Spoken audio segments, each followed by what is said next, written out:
This evening's scripture reading is going to be from John 1 through 7. John 1 through 7? John 9, 1 through 7. I guess that helps, doesn't it? Pick your own, John 9, 1 through 7. And I'll be reading from ESV. As he passed by, he saw a man blind from birth. And his disciples asked him, "Rabbi, who sinned, this man or his parents, that he was born blind?" Jesus answered, "It was not that this man sinned or his parents, but that the works of God might be displayed in him. We must work the works of him who sent me while it is day. Night is coming when no one can work. As long as I am in the world, I am the light of the world." Having said these things, he spit on the ground and made mud with his saliva. Then he anointed the man's eyes with the mud and said to him, "Go wash in the pool of Siloam," which means sent. So he went and washed and came back seeing. This evening I will not be using a PowerPoint. So if I forget about 25% of my material, that's pretty average. If you're going to be following along tonight, we're going to be looking at this passage in John chapter 9. Go ahead and open your Bibles and leave them there. Now tonight I'd like to talk about something that I think is important for us to remind ourselves every once in a while. Peter wrote in his epistle that he would stir people up by way of reminder. So this is one of those subjects that, at least for me, I need to be reminded of again and again. Otherwise, I find myself veering to the right or to the left. And tonight, I want us to talk about, why do bad things happen to good people? Why does this happen? Why does it seem like the rich get richer and the poor get poorer?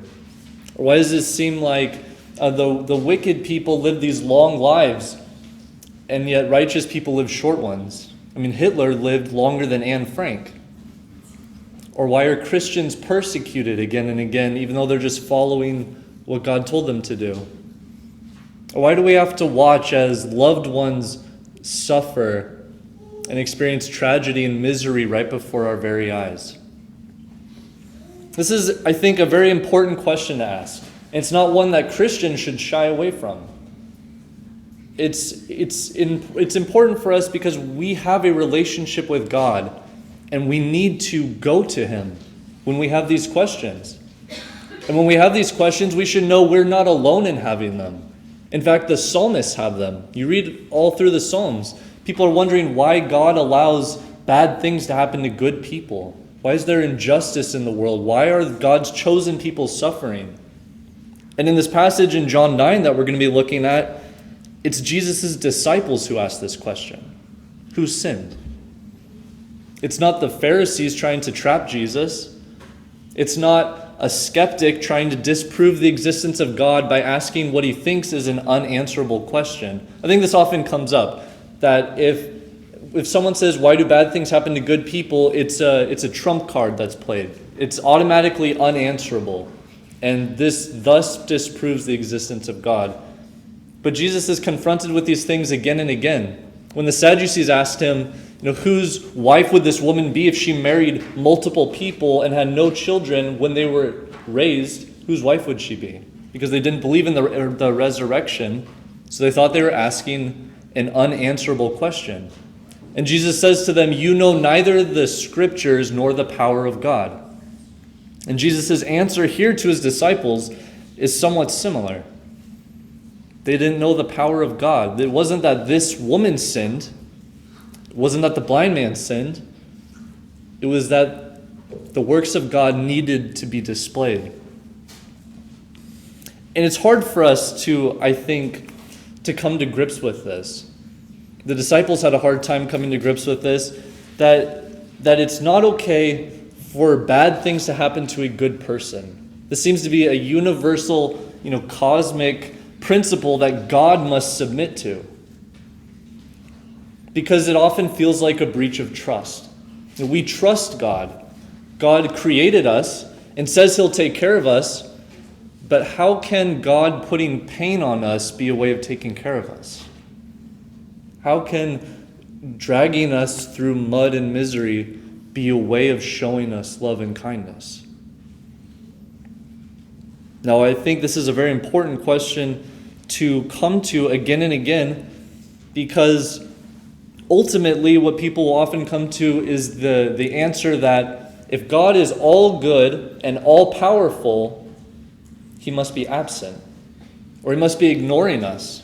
Many psalmists thought this as well. You read again, they cry out to God, don't turn your ear from us. Don't turn your face away from us. Don't ignore us.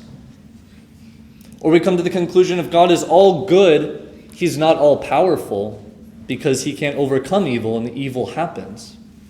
Or maybe God is all powerful, but he isn't all good. And he allows these things to happen because he enjoys it. But what we're going to see in these scriptures is that none of these are correct. That in fact, it's not that God is absent, it's that God works through misfortunes and tragedy in ways we can't even possibly imagine. And we're fortunate that during this passage here that we're going to be looking through, we actually have an answer.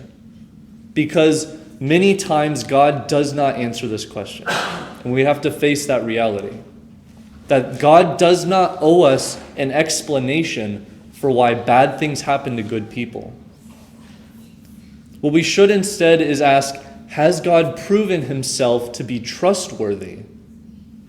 Has God demonstrated that even though things seem to be bad in appearance, have they worked out for good in the past when God has worked through them?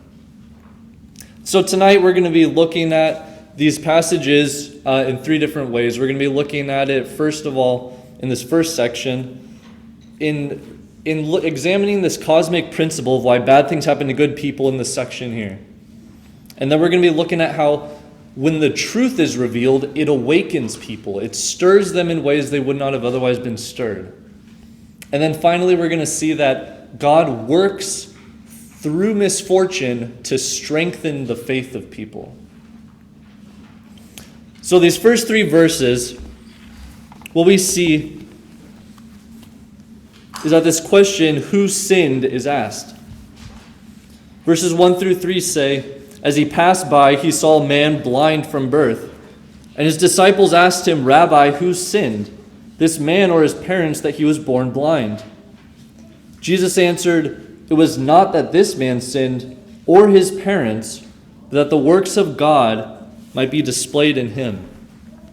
Now, first of all, we note, as we said earlier, it's the disciples who asked this question. It's not the Pharisees trying to trap him. It's not idolaters trying to show that their worldview is a better explanation for things because they believe that there are multiple gods, and some are good and some are evil, and sometimes good wins out and sometimes evil wins out. It's actually Jesus' disciples who are saying, why is this happening? Why has this happened? And as we said, I think those who follow God should ask this question. I think it's important for us to ask this question because we need to be able to rely on God. And we won't rely on him if we withhold our deepest intentions from him.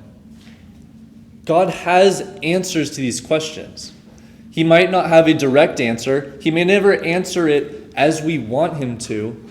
But God has answers to these questions. The only time it's bad is if we ask this question and don't seek out an answer and think we've asked an unanswerable question.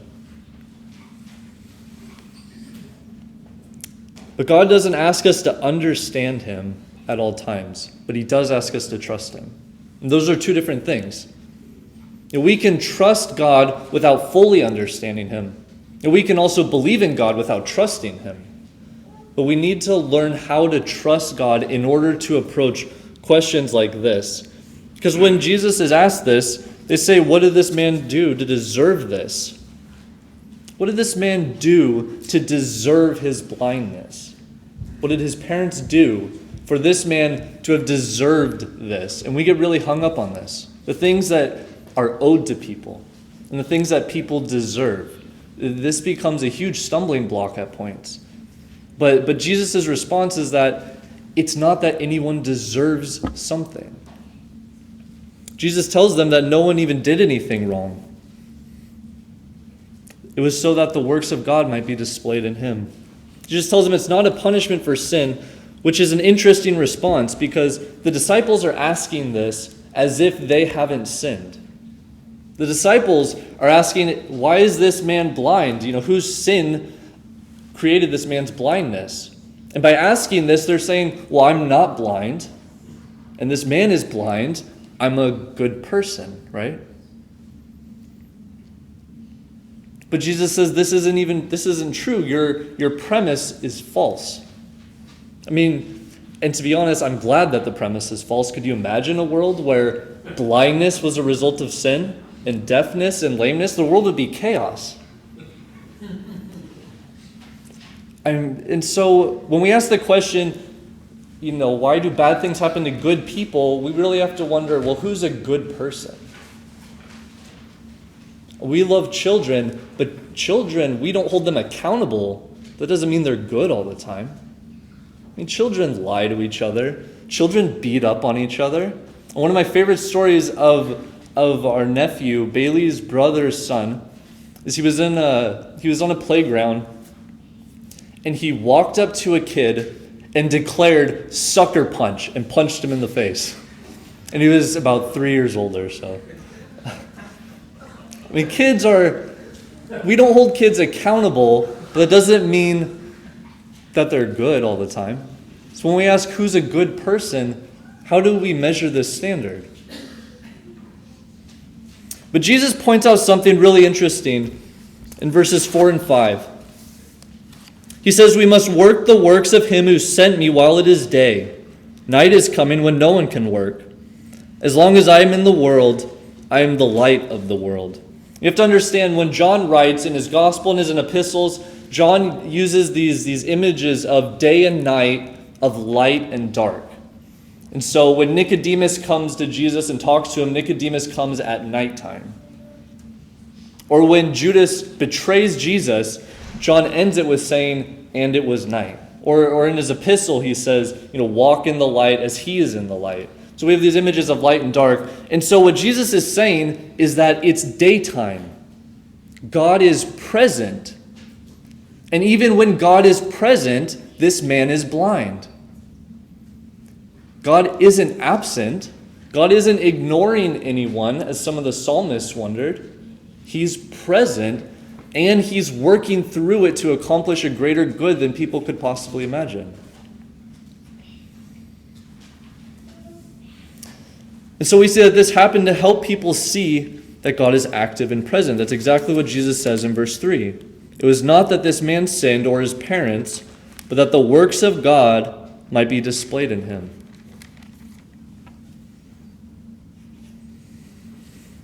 But we also see that the blind man, we don't see any indication that the blind man was aware of any of this. That the blind man had an explanation, that anyone apologized to him on behalf of God. In fact, we see in verse 15, when asked about it, it says, so the Pharisees asked him how he had received his sight. And he said to them, he put mud on my eyes, and I washed, and I see. He doesn't say, God is working these works through me. Watch this. This is amazing. He just knows that he had mud put on his eyes. He washed, and all of a sudden he could see. The blind man was never told why he had experienced decades of blindness. Decades of misery, of trials. His parents had to raise him. Could you imagine being the parent of a blind person during this time? He's out begging for money. He's experienced decades of misery, and he receives no explanation for it. But yet we're fortunate enough to understand and to see for ourselves that God is working through this man in ways he may have never even seen himself.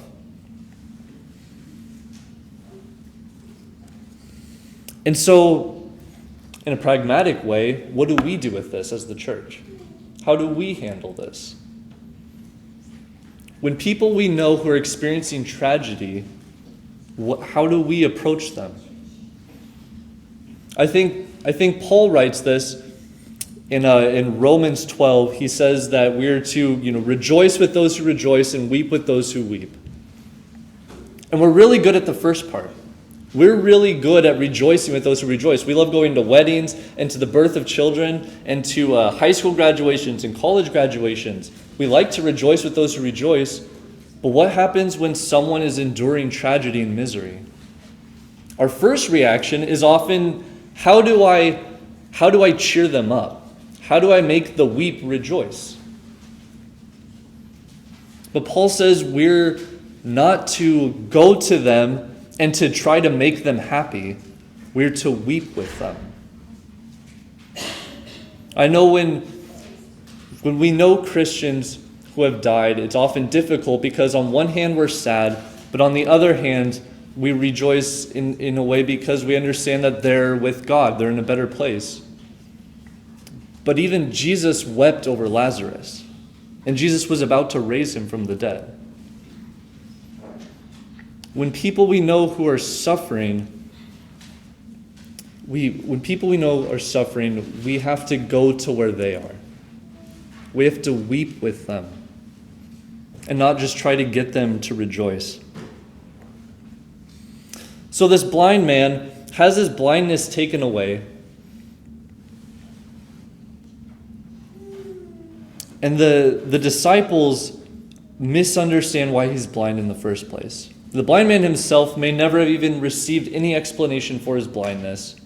But what we see is that this great misfortune, these decades he's experienced of misery and of tragedy, caused and stirred this awakening within the people who were around them. We see that the disciples were awakened to the power of Christ. The disciples had their faith in Christ strengthened. We see that the disciples were awakened to this assumption. They didn't even know that they were assuming that this wasn't a punishment for sin, but it was so that God could work his works in front of people to strengthen people's faith. We see that the blind man was awakened. The blind man becomes a follower of Jesus. And we also see that the blind man was stirred and awakened to the hypocrisy of the Pharisees. If we look over in verse 27, the Pharisees are asking this blind man how this happened, and they're wanting to know, what happened, how come he's cured of his blindness, and he keeps telling them again and again what happened. They're not believing him. In verse 27 it says, he answered them, I have told you already, and you would not listen. Why do you want to hear it again? Do you also want to become his disciples? And they reviled him, saying, you are his disciple, but we are disciples of Moses. We know that God has spoken to Moses, but as for this man, we do not know where he comes from. The man answered, why, this is an amazing thing. You do not know where he comes from, and yet he opened my eyes. We know that God does not listen to sinners, but if anyone is a worshiper of God and does his will, God listens to him. Never since the world began has it been heard that anyone opened the eyes of a man born blind. If this man were not from God, he could do nothing. But they answered him, you were born in utter sin, and would you teach us? And they cast him out. The blind man had an awakening that he could see that the Pharisees knew nothing about God. That even when God was standing right in front of them, they couldn't see God. How are they supposed to see God in writing and in scrolls if they can't even see God when he's standing right in front of them? And this blind man is amazed that his religious leaders can't even recognize God when he can recognize it. But then we also see that the parents and the Pharisees were awakened and were now without excuse. The parents, we look over in verse 20. It says, but his parents answered, we know that this is our son and that he was born blind. But how he now sees we do not know, nor do we know who opened his eyes. Ask him, he is of age. He will speak for himself. His parents said these things because they feared the Jews.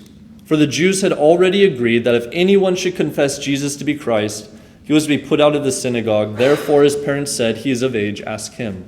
His parents saw the works of Jesus, and they were convicted that this man was a prophet of some kind, and they denied it for the sake of because they didn't want to be put out of the synagogue. And the Pharisees themselves were awakened to the power of Jesus.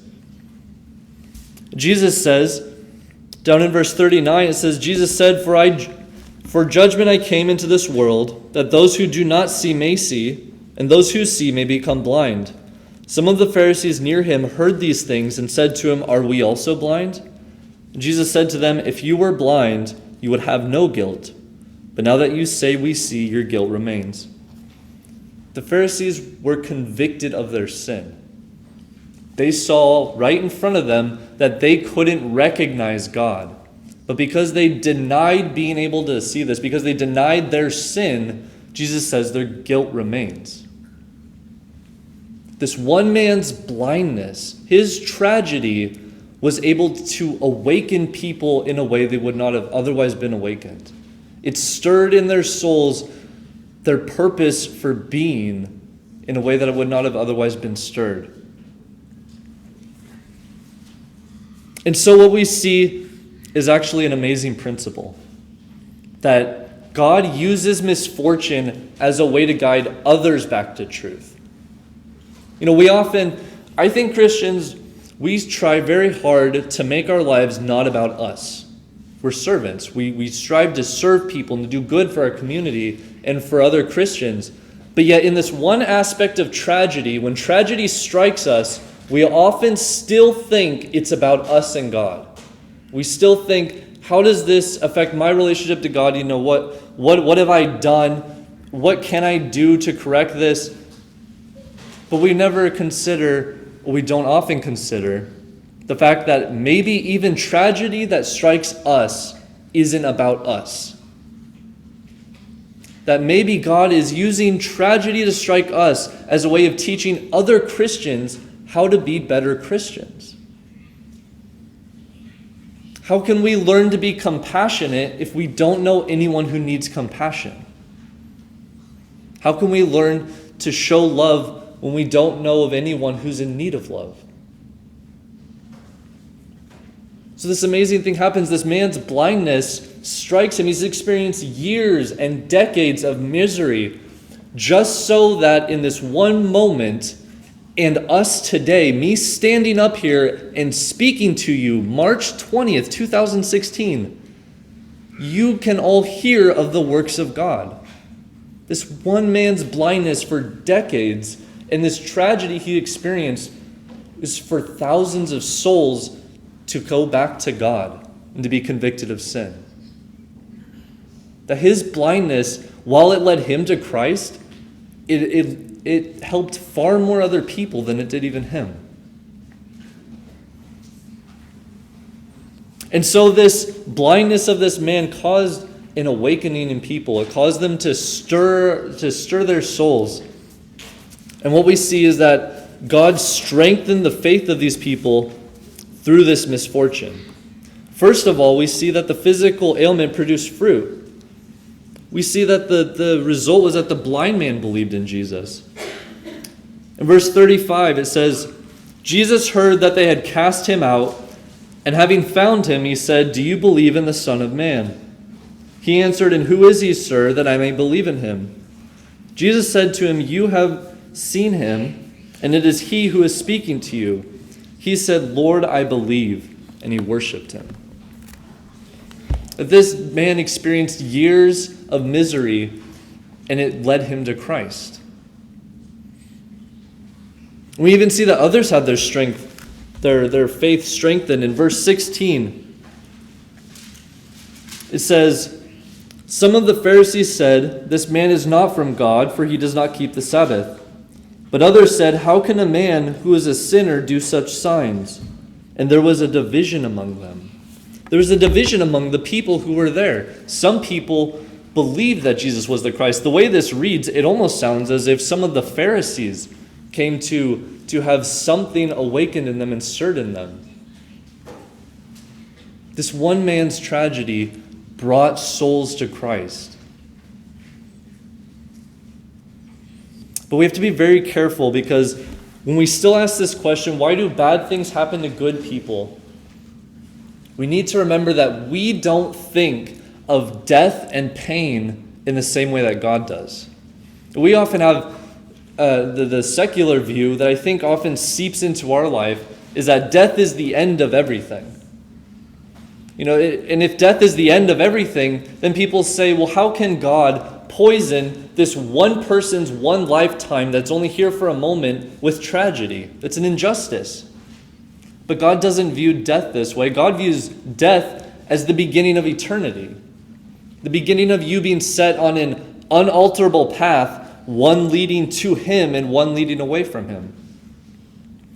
And what I think we ultimately have to remember is that God is willing to sacrifice the physical for the sake of the spiritual. God is willing to sacrifice the physical for the sake of the spiritual. We're often far more willing to sacrifice the spiritual for the sake of the physical, because we don't understand it as well as God does. We just can't wrap our heads around eternity, and an eternity with Him or an eternity away from Him. But He knows this, and He's willing to sacrifice the physical for the sake of the spiritual. Jesus even uses this principle in the Sermon on the Mount when He tells people, if your eye offends you, tear it out. And if your hand causes you to stumble or causes you to sin, cut it off. We need to be willing to understand that tragedy happens because God is willing to sacrifice the physical for the sake of the spiritual. And He does this in amazing ways that we can't always comprehend, and we may never have a full answer for. But if we strive instead to live our lives in joy, to live our lives in total and utter peace, without any tragedy or any misfortune, we have to be careful, because God may actually give that to us. Paul establishes a really interesting thing in Romans 1, where he says that God gave people over to a debased mind. He gave people over to their lusts and to their passions. And so one of the worst things God can do for us is to totally give up on us, and to actually give us exactly what we lust after and strive for if we don't strive for Him. If we desire to live a life without tragedy and without misfortune, I think one of the worst things God could do is to actually give that to us.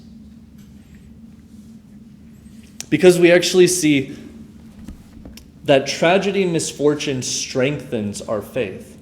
And we understand that grace is received through faith, and so salvation is received through faith.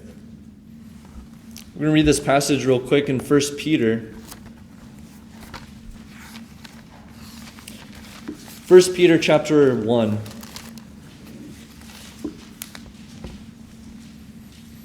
Starting in verse 3, we're going to read a little bit because Peter has a lot of run-on sentences, and I don't want us to be out of context here. 1 Peter chapter 1, starting in verse 3, Peter writes, "Blessed be the God and Father of our Lord Jesus Christ. According to His great mercy, He has caused us to be born again to a living hope through the resurrection of Jesus Christ from the dead, to an inheritance that is imperishable, undefiled, and unfading, kept in heaven for you, who by God's power are being guarded through faith for a salvation ready to be revealed in the last time. In this you rejoice, though now for a little while, if necessary, you have been grieved by various trials, so that the tested genuineness of your faith, more precious than gold that perishes though it is tested by fire, may be found to result in praise and glory and honor at the revelation of Jesus Christ. Though you have not seen Him, you love Him. Though you do not now see Him, you believe in Him and rejoice with joy that is inexpressible and filled with glory, obtaining the outcome of your faith, the salvation of your souls. It's necessary for us to endure trials and tragedy as a way of strengthening our faith. And if we didn't endure them, if God didn't put us through them, I think it would be less loving on his part. We need to endure these things for the sake of us and for the sake of those around us. We need to learn to be better Christians, and the only way we can do that is when people we know are in need. And we may never receive an answer for why we're in need, for why tragedy strikes us, and for why loved ones are taken from us, why we have to watch as they suffer right in front of our eyes. But I think that God has demonstrated himself to be trustworthy, and that he is ultimately working towards something much better than even we understand. By strengthening our faith, he ensures our entrance into heaven. By strengthening our faith, he ensures and further ensures our entrance into heaven and to be with God. So if tragedy strengthens faith, then God uses tragedy even for good. And if he uses tragedy even for good by allowing us to have unstoppable peace where nothing ever goes wrong, that's actually one of the worst things I think he could do for us. Misfortune will strike us all. And when it does, we must resist the urge to ask why it's happening and first ask, has God proven himself to be trustworthy? Because if God has, then we can trust him even through the worst of situations. God just asks us to trust him. It's not that God has broken this trust or breached it in any way. It's that he's asking us to go even deeper into it. And so if you are experiencing tragedy or misfortune, or if you find yourself wondering why God has allowed bad things to happen to you, we might not have an exact answer, but we can help you search the scriptures and find it and better understand why God allows these things to happen. If there's anything at all that we can do for you, or if there's anything at all that the church can do for you, we'd ask that you would come forward now while we stand and sing this invitation song.